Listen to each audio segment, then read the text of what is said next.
Planning విభాగాల్లో వెళ్లాలనుకున్న అవినీతిపై ACB కొరడా జల్పించింది. రాష్ట్ర వ్యాప్తంగా పలు మున్సిపల్ కార్యాలయాల్లో ఏకకాలంలో నిర్వహించిన సోదాలపై విజయవాడ ఏసీబీ కీలక ప్రకటన చేసింది.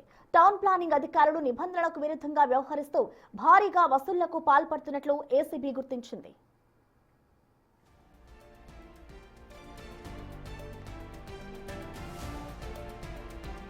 Layout regularisation scheme, building penalisation scheme దరఖాస్తుల క్లియరెన్స్ కోసం టౌన్ ప్లానింగ్ అధికారులు అడ్డగోలుగా లంచాలు డిమాండ్ చేస్తున్నట్లు విచారణలో తేలింది.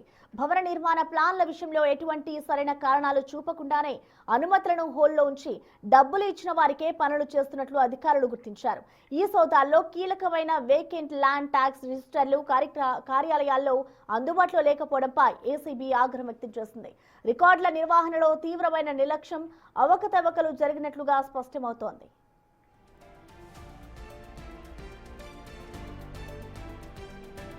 ఇక రాష్ట్ర వ్యాప్తంగా జరిగిన ఈ దాడిలో కీలక పత్రాలను ఏసీబీ స్వాధీనం చేసుకుంది. అవినీతి అధికారుల భరతం పట్టేందుకు నేడు కూడా సోదాలు కొనసాగుతాయని ఏసీబీ స్పష్టం చేసింది. అధికారుల వద్ద లభించిన నగదు, అక్రమ ఆస్తుల వివరాలను విశ్లేషిస్తున్నట్లుగా సమాచారం.